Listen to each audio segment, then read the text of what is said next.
First and foremost, we want to welcome you to this series called Serial with a Serial. The reason we do this series, here's just the raw stats on the number of times you start a company. Over time, your chances at success go up.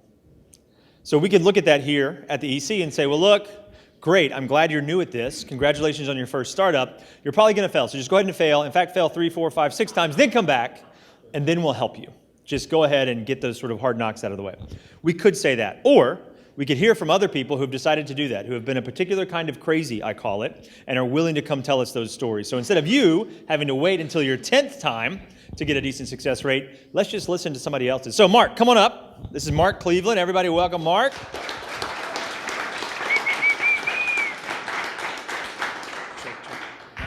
Check. There you are, baby. So Mark Cleveland, man, we have known each other for a while. We're going to talk a little bit about that, but we don't do long intros, bios at these things because we're going to let our guests tell their stories. So first question I always ask folks is obviously, who are you? But before we get into all of your life story, tell us where the idea of entrepreneurship for you came from. Who was the first entrepreneur that you ever remember knowing, meeting, etc.? So. I always wanted to do check. This is Nashville, right? Well, good morning, everybody. And I'm super jacked up to be here. This is fun. And okay, so the question is, who's the first entrepreneur I met? It's probably my mom, if I gave her full credit. And she created an environment where I believed in myself unconditionally, and I believed that I could do anything I set my mind about to do. She was the daughter of a very successful, ultimately, entrepreneur, my grandfather, who had Rick's Oil Company back in the day when people actually came out and washed your windows when you were getting your fuel. And he had several businesses, started and moved through lots of different industries. He was Grandpa Chuck. But the actual first entrepreneur like you that I got to meet was one of my mother's clients. So she used to do job placement. She worked with Goodwill, University of Oregon, ultimately University of Tennessee, to do public-private partnerships that would help put people who had special needs to work. And she designed programs for entrepreneurs, businesses to divide up. Like if you had a job, she'd figure out how to divide your job into 3 and find 3 people who could do those aspects and say, you need to take that guy and elevate him, right? And just strong arm you until you created new jobs for people with needs. So she took me to one of her clients' place. It was a print shop, and I was just tagging along. And in this bin over here was a bunch of velvet posters of Elvis and tigers, and it was a poster printing business. And this turned out to be his discard bin. And I asked him if I could have them. He said, yeah, you can have them all. So then I went to school. I'm like 4th grade or something. And I sold out. It was awesome. I was like the most popular kid in school because I had a velvet poster of, it was Farrah Fawcett and whatever. Gosh. And then I had to go restock. So my mom took me over, and I asked him if I could have more of his seconds. And he said, sure. And then I went back to school, and I sold out. And I'm like going back to the discard bin, right? And he says, what are you doing with these things? So I got my first interview. And I told him that I had been selling them at school. He said, well, if you're making a profit, don't you think that maybe I ought to be a part of that? And I got my first lesson in cost of goods sold. So that's the first. I don't remember his name, but I remember the experience like it was yesterday. And did that set you on a course at that young age where you're like, okay, whatever this is, I got to keep doing this, and this is what I'm meant to do? I don't know. I think I went through college at the University of Oregon. I thought I was going to be a history teacher. History fascinates me. And then somebody convinced me I could never make any money teaching history. And so I went into marketing and business at the Linguist School there. I just kept doing things that were entrepreneurial. It was like my identity. But I thought for sure I was going to get a red tie and a blue jacket and go to work for IBM. And that never happened. I started, the truth is I dropped out of college because the guy I was working for that summer, paying my own way through college, trying to put $4 worth of gasoline in my motorcycle, didn't pay me my commissions for running his satellite installation store for the summer. So I thought, well, that upset me. I was highly motivated. So I couldn't make my tuition payments. I started a competitor and located down the street, and I was highly motivated. So I started my own satellite communications company that I borrowed $1,500 from my girlfriend. So wow, it was a long time ago, but 8 years later I sold the company. And when I retired from Swiftwick in 2014, one of the things I did was it bugs me to not finish what I start. So startup is great, but you got to finish what you start. Get committed to it and be committed enough to it to finish it. And so I went back to school at Lipscomb and became a college student and finished. Nice. So I don't know where that story was going, but I like it. So you mentioned Swiftwick. We're going to get to that. What happened then in between when you started this competitor? We're highly motivated, and because that's how we met, was through Swiftwick. Again, we'll get to that. But then tell us a little bit about the journey that brought you here to Middle Tennessee. But then what did you do in between? Was it just that one company? Were there other ideas before you jumped into the SOC world? Oh yeah, there was a lot of different things. So the satellite business, I ran that, sold it 8 years later. In the meantime, I started a software development company because there was no infrastructure for my company to operate. And we had really highly valuable inventory and parts and installation teams and running around doing Oregon educational installation networks, things like that. So I sold that company to my then partner, who's run it successfully ever since. And I actually decided that I was going to go to work for the least interesting business I could possibly imagine. Which is, I can't wait for Which you to was say truck stop operations. And that was because I sold both those companies and I was trying to figure out, okay, what's my next motivation? My first motivation wasn't as pure as I'd like it. So the next one was, how can I be the employee that I always expected everyone else to be? Because I had a lot of feedback, like, yeah, you own the company, of course you're motivated, and stuff like that. And I always thought, no, we want to be excellent for excellence sake. And so I charged off and went to work for the Jubitz Corporation. Very high ethics, high functioning, family-held business, no chance of getting equity.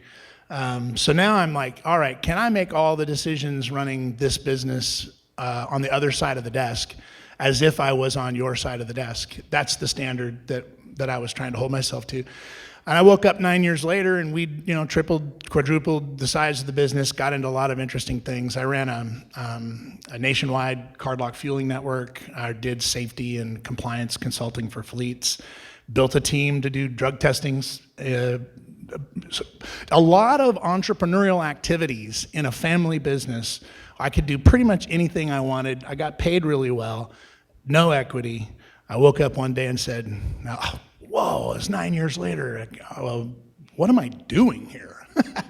So I decided to leave.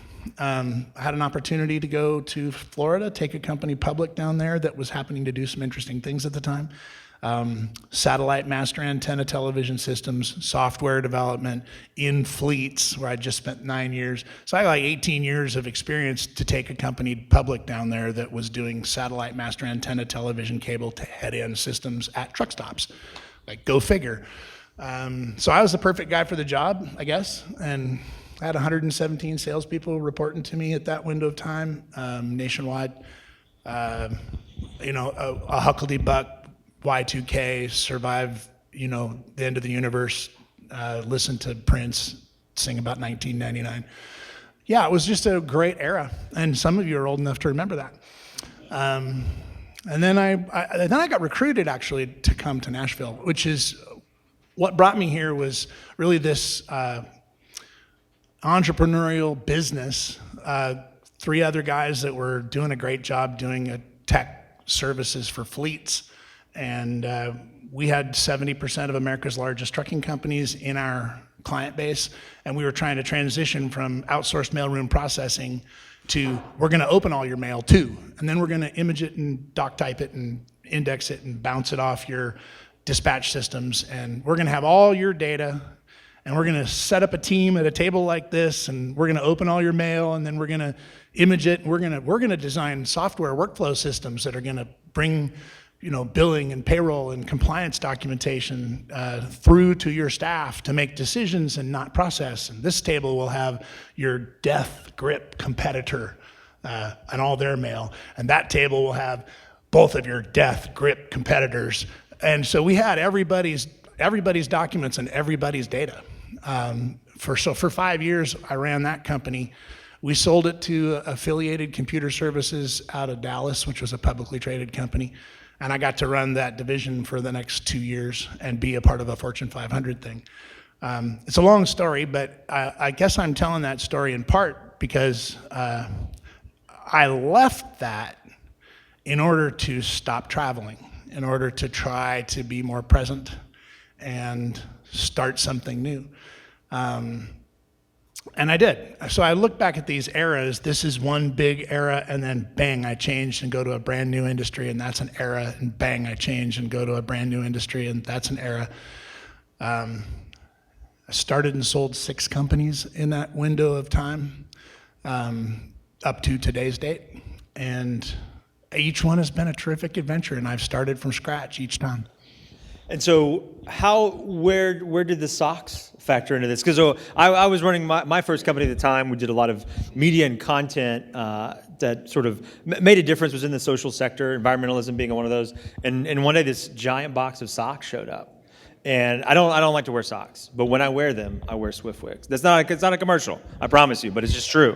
Because there you go, he's still repping them. So how do you get from all that to socks, which again is where we met, I think where a lot of folks might know you from in terms of your Nashville part of this story. So where does that come from when we're talking satellites and data and fleets and all this kind of stuff? Yeah, it came out of nowhere.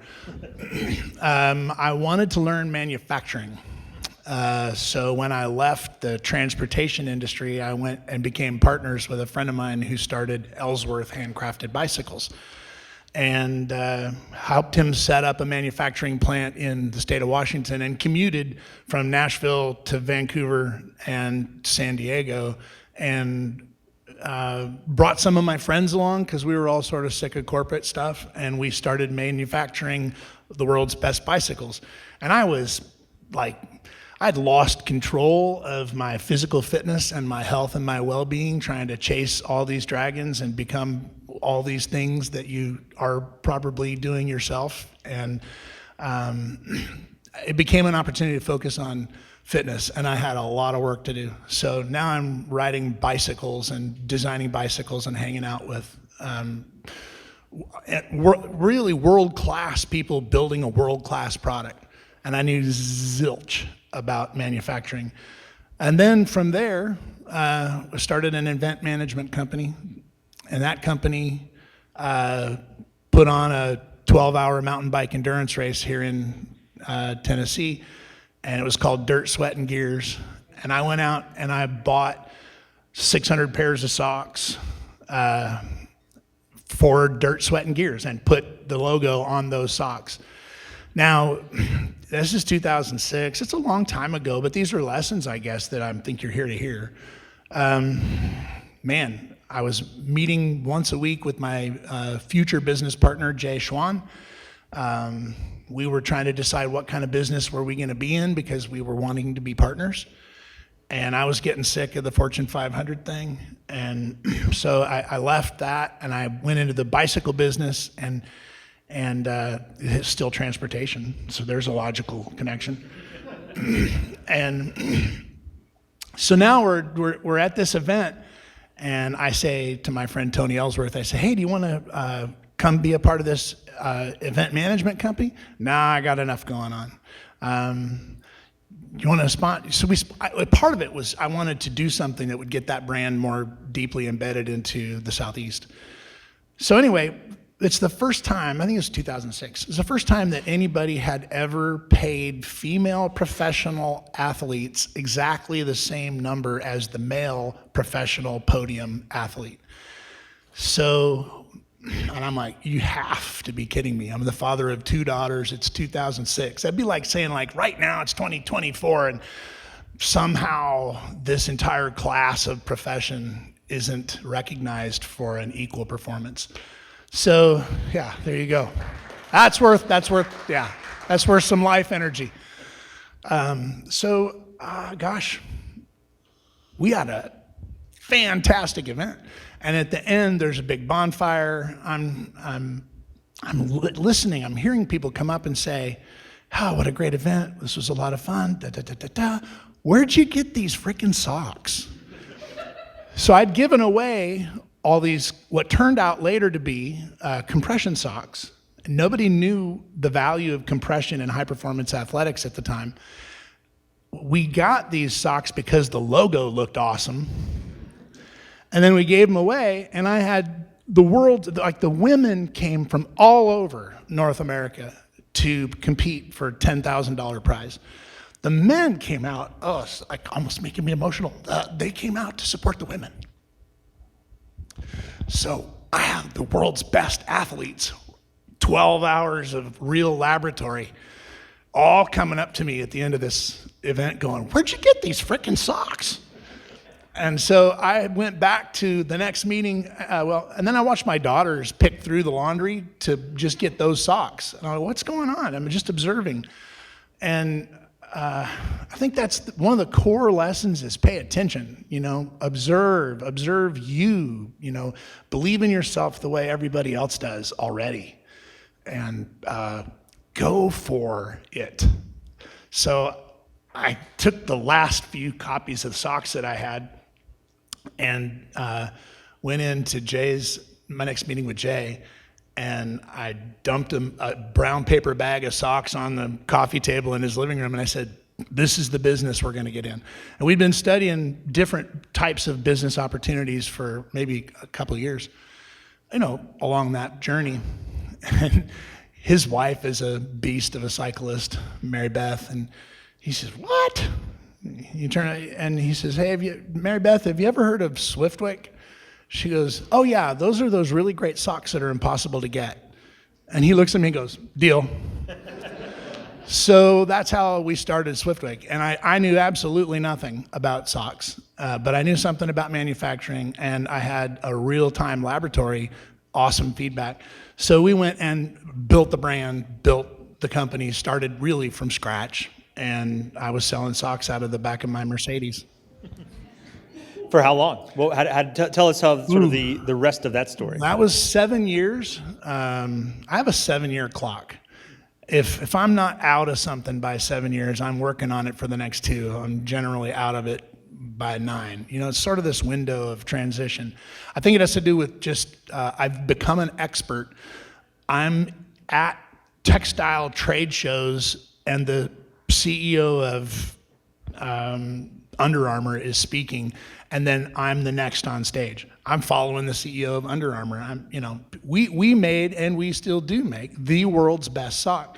So the goal was environmentally friendly, performance, top of the brand, everything that we wanted to be, that company became. And then I'm like, okay, there is no way. I now know everything about the supply chain. We brought all the supply chain back to the United States. We really were intentional about everything. And then there's nothing left to learn. So I retired, I went and started focusing on another company I bought. I bought Hobby Lobby down in Brentwood because Swiftwick was growing so fast, we were tripping over ourselves in pick, pack, and ship operations, which is where we've spent a bunch of time together. And Hobby Lobby had a world-class pick, pack, and ship warehouse operation, and I know something about transportation and logistics, and so I found a company that I could buy, and then I could stick Swiftwick's inventory, and they would be picking radio-controlled airplanes, cars, and trucks, and drones, and parts, and propellers, and electric motors, and socks. The employees were like, what is that about? And I was like, we're really good at this. Ship them. So I guess, I don't know, I maybe lost track of your question. But that's fine. No, because you got to where I wanted to go because, right, it's been like 8 or 9 years. I walk into this warehouse in Franklin because what then was my sort of next company was looking for a warehouse. There's some guy over here on the side of the warehouse flying these radio-controlled planes. And I was like, who's flying planes? And I was like, oh, that's Mark Cleveland. Yeah, that's who's flying remote-controlled planes inside this warehouse. So talk to us a little bit. So that's what you got into, obviously, and then we're going to get to what you're doing now. But say a little bit more about observation, seeking opportunity, because everything looks really nicely planned out in retrospect. That's probably true for anybody. But you seem to be able to find these opportunities. And even you would admit not everything's a home run, but you at least find these things worth trying or worth doing. And so how much of that is fueled by a healthy curiosity? How much of that is fueled by market opportunity? What has been sort of your secret sauce to be able to say, you know what, that's at least worth jumping into, whether it's socks or Hobby Lobby and distribution or even what you're doing now? I think I used to think that I thought through it. And now I'm willing to admit that it is a feeling that if I'm connected to source, I am paying attention to my gut. And if this feels good, I'm going to lean into it. And if it feels good, I'm going to keep leaning into it. And if it starts feeling bad, I'm going to sort of adjust. I think that's why some women have better instincts, because they're using all of them. And I was using my mind, thinking through everything. But as it worked out, I would leave one industry and not leverage. It doesn't make any sense. I mean, I was expert. I could have done that for 30 years and been the dude in the industry, but that was like a bore. And I felt like I just needed to discover. So curiosity is really important. Observing yourself, as I said earlier, how do you feel about something? And assembling a team is the same thing, whether you're in socks, whether you're manufacturing, whether you're in information systems, whether you're in innovation. I think innovation is a core value that I bring to just about every discussion, because I'll enter the sock manufacturing business not knowing anything, and I will listen better than everybody else because I don't know anything. So then I go find the best people who know more than me and let them express their joy, which is there's somebody listening to me. Like at Swiftwick, we would find technologies that are on the shelf that somebody had developed that were astounding, and they were all hoping that Nike would someday adopt it. So I would just make an economic deal with them, I can never afford that product at this price in this small run with my small company. But if you'll make that product, I promise you I will innovate it. I promise I will bring it to market. We will kick everybody's ass, bleep, while we're at it. And Nike will copy us. And so the deal was, give me your best technology. I will learn how to use it, and we will make it happen. And we will be copied, sort of the Walt Disney theory. And in a place like Hobby Lobby, which eventually we transitioned that brand to Hobby Express, a place where we spent a bunch of time. I mean, I'm doing drones, and the team is innovating, and they're hobbyists, and they're passionate about it. So passion is like desire is your compass, and passion is the feeling, and curiosity is the magic. So I want to live in that space. And tell us what you're doing now. I got one more question. I'm going to open it up to you all. So talk about Hytch and the transition to that. That's obviously been quite the ride, especially given that it's happened during, after COVID pandemic. So tell us what that's all about, where it is now, and especially how you can help all these folks make some money. Yeah, that's a good idea. I was in leadership, Middle Tennessee. I finally made the time to go do the community injection thing where you go and put yourself in Cheatham County and put yourself in Robertson County. You learn what's magic about Rutherford County, and you're not paying only attention to what's happening in Davidson County or Williamson County, but you're learning all the time. It's a 10-month program. And I heard from every mayor and every business leader and every major corporation, Dell and everyone, Bridgestone, everybody. Traffic's awful, and we have a real problem getting a labor force to work. Now, this is pre-pandemic. And we really need to, we got to do something about it, which I'll challenge y'all, you aren't doing anything about it. However, I thought, okay, what I know is that incentives rule the world. Penalties are fine if you think you can manage people with penalties. You want to fine people and do stuff. Okay, great. How many of you, raise your hand if you run your business with penalties? Raise your hand if you go to work for free. Well, if you're an entrepreneur, that happens, by the way. Raise your hand if anybody who works on your team is doing it for free. What does every company in Nashville expect you to do? Drive to work at your own expense, after tax dollars. You can't deduct it. You can't cost manage it. You have to be there at 8 or 9. It now almost doesn't matter because traffic is so bad throughout the entire day because we've literally done nothing about it. And I said, what I'm going to do is I'm going to take everything I learned about how fleets manage drivers and how companies put incentives together for everything, and I'm going to create actually, Robert Hartline, my co-founder, had already started Hytch. And I was trying to figure out what I was going to do next. And I wound up buying into that company and finishing the platform that he had originally visioned and taking it to market and learning a lot in that process about what not to do and learning a lot about what to do. And so this is like 2016, 15, 17, right in that window. And then, I thought, well, I know enough about business and massive data and scale and commercial operations motivating people. And this is a motivation problem. This is an incentive management problem. So I'm in Leadership, Tennessee, Middle Tennessee, and I decided, okay, well, I'm going to solve the problem. Sort of Opie-ish, Opie-esque. I'm going to solve this problem. So we invented a system that is sort of anti-Facebook, anti-Google, right? They take all your data and sell it, and I'm going to pay you for your data. I'm working with the state of Tennessee. By the way, Launch Tennessee has invested in Hytch twice. A lot of great patient investors. This business is designed to motivate and reward you for making smarter mobility decisions. And so if you drove here alone, raise your hand if you drove down to EC today alone. Like everybody. So there's 80 cars that showed up here for this morning, which thank you very much. It's an honor, and just really want to thank you for coming. But we all have to move. We all have to go to a job. And even though you have this revolution that the pandemic inspired, which is we don't have to go to work anymore, everybody's working from home. We now know what an empty highway looks like. We now know what clear skies look like. We now know that we can actually change our behavior on massive scale.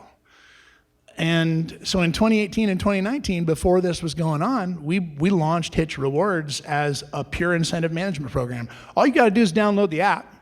And even if you're driving alone, we'll offset your emissions. So you put in your Ford F-250 in the system, or you put in your Leaf and you make a little bit more incentive, right?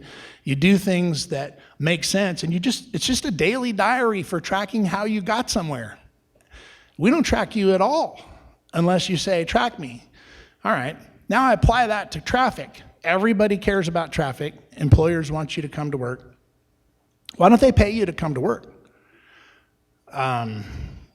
We've invented a system based on the airline point system where you can earn tax-free cash incentives Maybe it's a penny a mile. Maybe it's 2 cents a mile. We spent $250,000 in 2018 and 2019 getting 13 million miles in this system just in Nashville, and proving that we can get people into the app and that they will stay in the app. The base compensation you get is free carbon zero commute. So every single person in this room could download the app right now, go home, and just track your trip home. Track your trip to grandma. 400-mile trip to grandma's house. You're carbon zero because our sponsors buy offsets and plant trees on your behalf, just for tracking your ride. Now, we don't sell that data. They want you to see that they're Timberline or that they're Swiftwick, a green company, and they're paying for the opportunity to get their advertising and their brand and their educational message in front of you, but only when you do what they think is important. And so there you go. You get paid for tracking your own rides. Oh, by the way, you get paid like 5 times more if you share a ride. So now you're inviting people to Hytch. So I don't know. I'm not sure I'm telling you how I started the company. I started the company because I was motivated to solve a problem that I think can be solved with incentives. Incentives rule the world. Why aren't we just paying people to go to work? So now you get this new bifurcated system, which is really interesting. Some people can, some people are talented enough, some people have a job that they can actually work from home. That's awesome. You took the car off the road. They still got to go get food. They still drive. Everybody has a car. So this is a universal problem.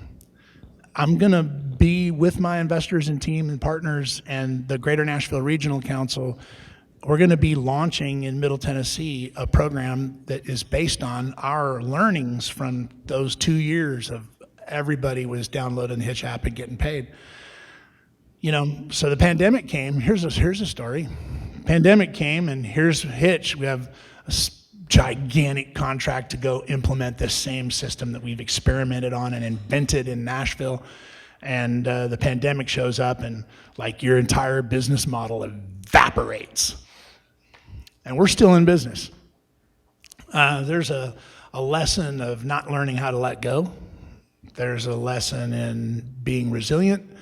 There's a lesson in being committed to doing the right thing at all costs. There's a lot of cost to myself, my family, and people around me throughout all of these adventures because of the way I chose to spend my energy. And I'm investing my energy in Hytch Rewards because I believe in you.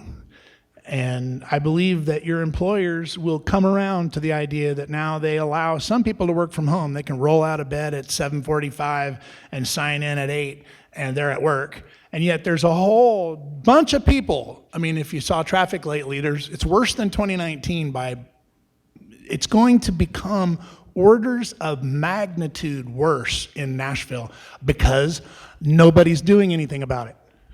Oh, except the mayor. Thank you, Mayor O'Connell. You're doing something for Davidson County. But what are the rest of us doing? What are the employers doing? What can we do? Well, we can just start tracking our rides and offsetting our emissions right now, free. We can invite other people to Hytch and share rides and just take cars off the road. We can get a job closer to our home. We can sell our house and get closer to the job. We can eliminate the commute by going south instead of north. We can do all kinds of things, yet we're all in these ruts. So I believe that Hytch Rewards is designed to educate you about your mobility options, to incentivize you to take mass transit whenever you possibly can. And we're not going to talk to you about taking mass transit from some route that doesn't offer it. So it's an intelligent system. You're contributing your data to the Greater Nashville Regional Council, which is where all of the federal funding for this entire region flows through to all of the construction projects. They're data quants, and they buy lots of data. So instead of buying data that someone else collected on you, they're going to buy data directly from you. How about that for an idea? So, I don't know, I'm passionate about the idea that Nashville is going to be the first place in the planet to pay the general public for tracking their ride to work so that we can make better decisions about infrastructure deployment and infrastructure planning. Now, you rewind back to 2017, and Robert and I were going, let's do this, we're going to fix the world. And we didn't have AI, we didn't have machine learning, not really, but we were powering through it with Charlie Apigian and the MTSU Data Sciences Center, and we were doing the hard work of trying to analyze what does it take to get somebody, what's the price that is required, what's the market price for you to think differently about your own data, to contribute it to the collective and get paid and become smarter over time about what your options are. What's the cost of getting you to start sharing a ride? I can identify that, and it's unique in every market. So anyway, there you go. So Hytch, Hytch, download that. So what questions do you all have? Yep. Yeah, when you were talking about building teams and talking about finding the best people to be on those teams when it has to do with an industry that you don't know anything about, how have you been able to detect or intuit who the best is when it's a totally new industry and all you really have to go on is your vision for what you want to create? Every experience builds on the next one. There's a reason that you're more successful as a startup over time. A, because you're brave enough to start. B, because you're listening. C, because you let go or sold something previous to that. And each one of these experiences drive you toward greater listening skills, better ability to see people for who they are and whether they're being authentic or not, and whether or not you're being authentic. So a resume is a resume. It doesn't really matter if you're a bike manufacturing guy applying for the bike manufacturing job or the quant data guy applying for a data. I'm going to look at that. I'm going to reach out and find out who they are. I'm going to try to figure out what their passion is and see if I can make it happen. Michael Burcham, one of your predecessors and friends, said to me, the greatest mistake that entrepreneurs make is hiring people they can afford. So you gotta ultimately hire people you can't afford so that you can get the wisdom they're dying to give you about the thing that they're passionate about that you've figured out. And you have an opportunity to express your passion through their passion by capturing it. So they don't know anything more tomorrow than they knew yesterday unless you give them an opportunity to learn. And you're learning alongside with them. The whole organization's a learning organization. And you just lean into, is this a person I want to work with? Like, do I really want to work with you or not? And ask yourself, am I somebody wants to work with? Do they really want to work with me or not? You know, those are great questions. They're mirrors to hold up to yourself. John. Mark, you mentioned something, maybe an extension of that question earlier around you got some feedback from your team that, of course, you're the most motivated person. You're the owner, entrepreneur. Can you talk about your evolution in leadership, how you sit with the tension and how you've grown between those people that aren't maybe not ever going to care as much as you or want to do it as excellently as you and yet still so critical to the mission? Wow, what a great question. I think that is a lot about my own personal evolution and really finding meeting people where they are, accepting them for where they are, finding out how they can contribute to the team in their best skill set, finding out what they want to learn and providing them an opportunity to do that. And doing your best not to just hire somebody who's got a job and then stick them in that job and then run away because that person is now doing something you don't want to deal with anymore and that person's in a box. I don't want to be in a box. I'm not the same human I was 10 years ago. I'm not the same human I was 3 years ago. Thanks to the pandemic, I think I'm substantially different for lots of different reasons. I mean, I had one business, Swiftwick was on fire, growing 30% a year. The Hytch Rewards was on fire, no clients. And it wasn't that bad, but it was that bad, right? So I think I can't evolve if I don't let you evolve. And if you're not evolving, I'm not learning anything from you. And I don't hire people who look just like me and think just like me because there's no value there. So I'm looking for a diversity of opinion, a diversity of experiences. I'm looking for brave people who are willing to take a risk on themselves and with me. And I'm looking for people who have love as their source of energy. If you love what you're doing. So Mark is going to stay and hang and answer any questions that we don't get to, but let's go one more. Yeah. The question is that what is the biggest challenge that you're facing with people without language?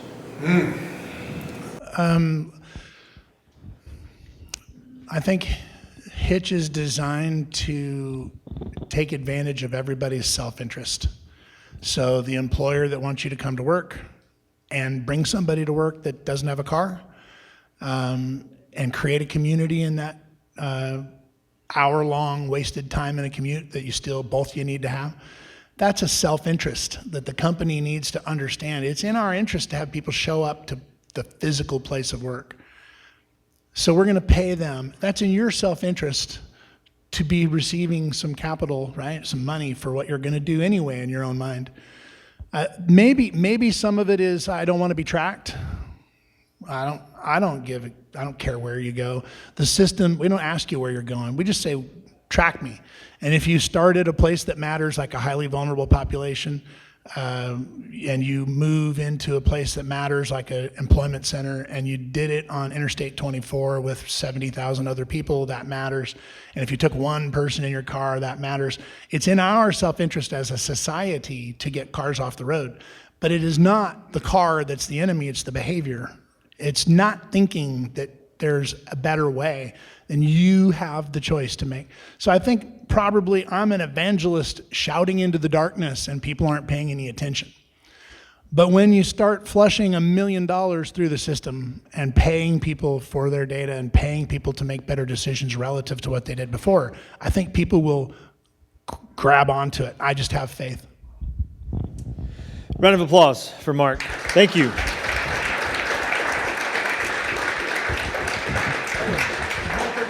Yeah, tell us. There is something coming up May 31st. Talk about big risks. Talk about not feeling comfortable with everything you do, just leaning into it and doing it. Thanks to the Entrepreneur Center, to Leadership Middle Tennessee, to the Transit Citizens Leadership Academy, to the Greater Nashville Regional Council. We're going to host at the Grand Lodge of Tennessee, the Masonic Temple, downtown Nashville, that has been sitting at 7th and Broadway for 100 years, watching Nashville evolve. Most people have never been inside and don't know what that thing looks like, and it's beautiful. It makes the Ryman Auditorium look like it has a big brother. And we're going to host a workforce accessibility symposium.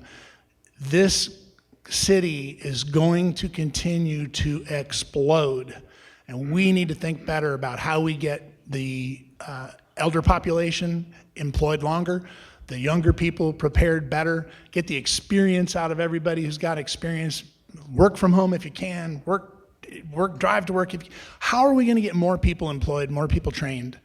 And that's going to be the first panel. The second panel will be about thinking totally outside the box. Probably going to really offend some people. How do we take Nashville from where it is right now, stop lying to ourselves, and do the right thing? Where is it working elsewhere in the country? Why is Nashville perfectly situated to solve the traffic problem?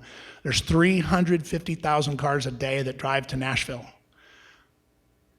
What if we cut traffic in half? What would that look like? Why can't we do that? We can. We're going to pay you to do that. That's never been done. Oh, wow, it's going to be up to you to decide whether you are willing to do anything about it. But it's going to be up to the leaders in Nashville and the employers in Nashville. And they're going to have a forum, and we're going to have a solutions symposium May 31st at 7 a.m. It's going to be free.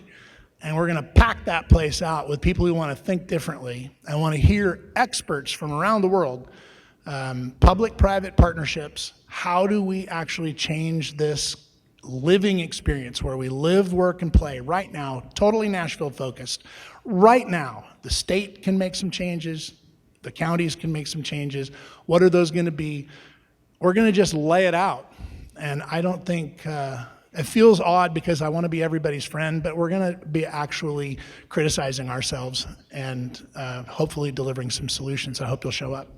All right, so May 31st. Everybody got that down. We have events here as well coming up, so you can learn more about these at ec.co/events. But we do something kind of like this every week here at the EC. So here's some ones that are coming up. You can see that on May 7th next week, we've got our monthly capital event. And so we're talking called Divvying Up the Dream. So if you're a founder thinking about taking on investment, you're taking on investment, how much should certain people get? Your investors, your advisors, your first employees, you. We're going to have a great panel with folks who have been on that journey. Next week, next Thursday, Dave Delaney's here talking about entrepreneurship and ADHD. So we've got something related to sort of neurodiversity, emerging topic in this field. So please come be a part of that. Every month we do a happy hour for our members. Every month we have a free co-working day for folks who want to check it out. So be sure to do that. All these events are free right now for anybody. And so at some point later this year, these will be free for members. And so again, membership definitely has its perks. We talk about incentives.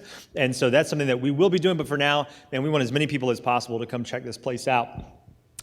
So again, be sure to talk to Trey, anybody else on our membership team, so you can learn more about the stuff that we're doing here all the time. And by far the best way to keep up is to subscribe to our newsletter called Good Company. So that's where we keep you up to date on what's happening here. That goes out every other week. You can also scan this. We'd love your feedback on this event, on all of our events. What can we be doing better or more of? We want to make sure that we're being as helpful as possible. Thank you guys for coming. One last word, Mark. Sam, you're doing a great job here. Everybody needs a shout out for this man. He is really helped bring some You don't need good. to do that. Thank you. Well, look, thank you guys. I've sat with him and done picking, packing, and shipping. Like we've actually right. done the hard work. Hey, Sam, how's it going? You're doing a batch. I'm doing an airplane. Yep. This is fun. Yeah, one day we'll be at the front of a room with microphones and people be eating cereal. It'll be great. Look, you guys hang around. Mark's going to be here. Thank you all for coming here as well. We appreciate it.